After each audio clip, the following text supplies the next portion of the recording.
Use a sharp safety pin, the stick portion of a broken cotton swab, or other suitable tool. Occasionally substitute the blunt end for the point. Ask the patient, is this sharp or dull? To prevent transmitting a blood-borne infection, discard the pin or other device safely. Do not reuse it on other person.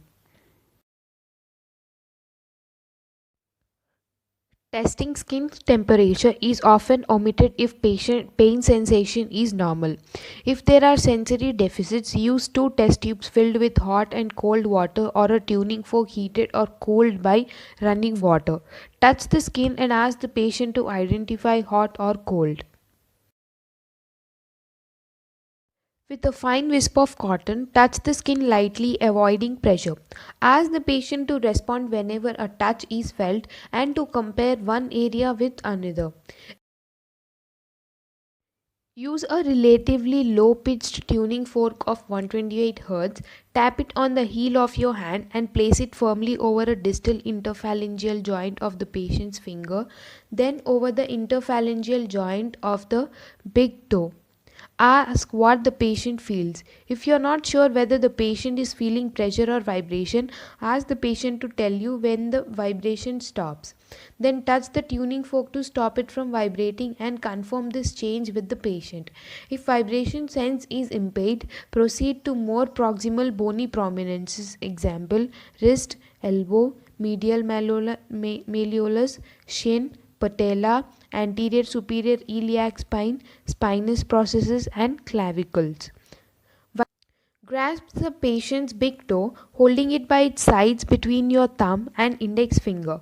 Then pull it away from the other toes. This prevents extraneous tactical stimuli from affecting testing. Demonstrate up and down as you move the patient's toes clearly upward and downward. Then, with the patient's eyes closed, ask the patient to say up and down when moving the large toe in a small arc. Repeat the test several times on each side. If position sense is impaired, move proximally to test the ankle joint in a similar fashion. Test position in the fingers moving proximally if indicated to the metacarpalophalangeal joints, wrist and elbow. Because discriminative sensation depends on touch and position sense, they are useful only when these sensations are either intact or only slightly impaired. Stereogenesis is one of the first tests. Stereogenesis refers to the ability to identify an object by feeling it.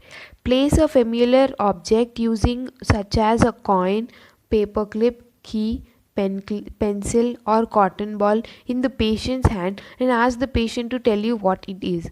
Normally, a patient will manipulate it skillfully and identify it color correctly within 5 seconds. Asking the patient to distinguish heads from tails on a coin is a sensitive test of stereogenesis. A stereognosis refers to the inability to recognize objects placed in the hand.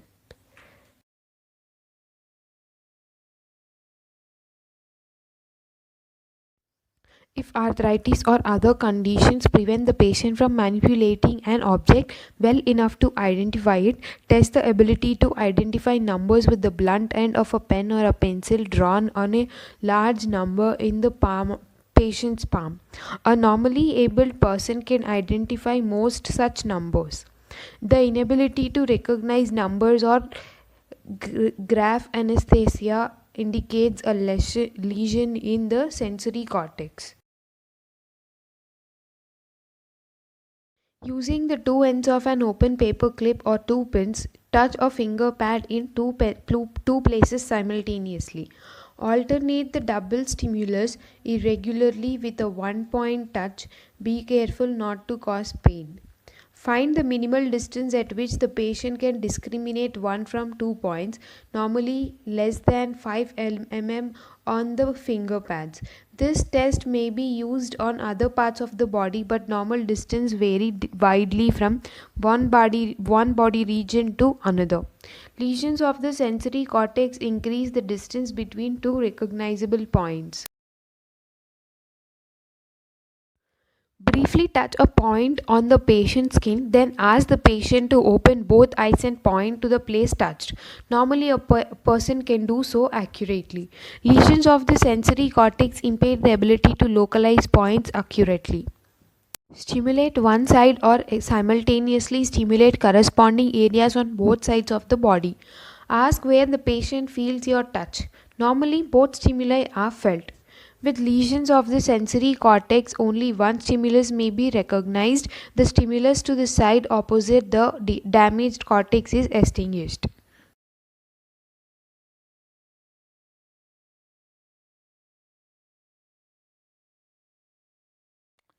If the patient's reflexes are symmetrically diminished or absent, use reinforcement, a technique involving isometric contraction of other muscles for up to 10 seconds that may increase reflex activity.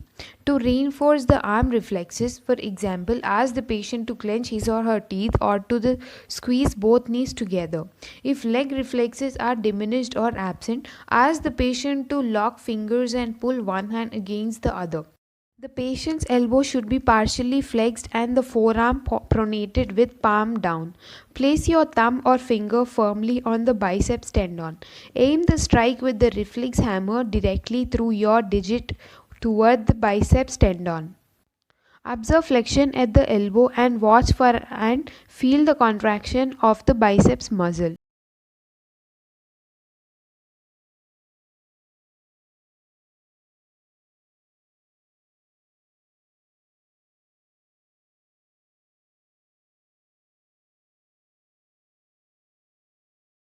The patient may be sitting or supine. Flex the patient's arm at the elbow with palm towards the body and pull it slightly across the chest.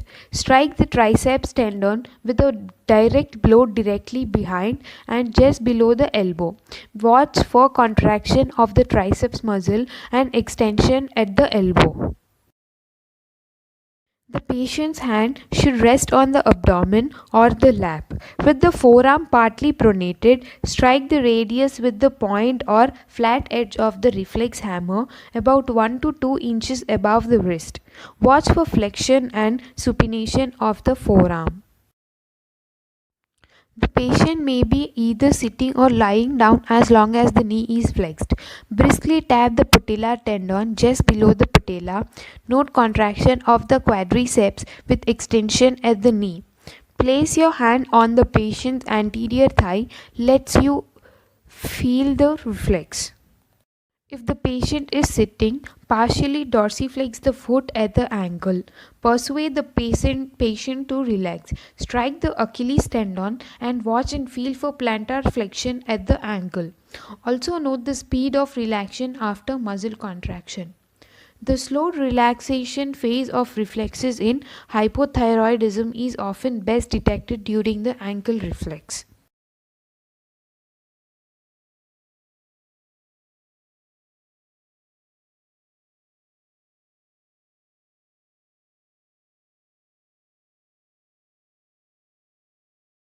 If the reflexes seem hyperactive, test for ankle clonus. Support the knee in a partly flexed position with your other hand. Dorsiflex and plantar flex the foot a few times while encouraging the patient to relax. Then sharply dorsiflex the foot and maintain it in dorsiflexion. Look and feel for rhythmic oscillations between dorsiflexion and plantar flexion. Normally, the ankle does not react to the stimulus. There may be a few clonic beats if the patient is tense or has exercised. Sustained clonus points to CNS disease, the ankle plantar reflexes and dorsiflexes repetitively and rhythmically. Clonus must be present for a reflex to be graded 4. Test the abdominal reflexes by lightly but briskly stroking each side of the abdomen and below the umbilicus in the directions illustrated. Use a key, the wooden end of a cotton tipped applicator or a tongue blade twisted and split longitudinally.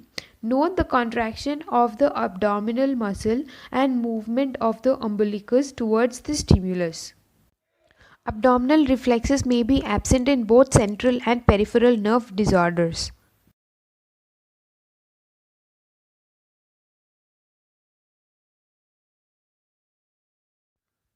With a key or the wooden end of an applicator stick, stroke the lateral aspect of the sole from the heel to the ball of the foot, curving medially across the ball. Use the lightest stimulus needed to provoke a response, but increase firmness if necessary. Closely observe movement of the big toe, normally plantar flexion. Dorsiflexion of the big toe is a positive Babinski response arising from a CNS lesion.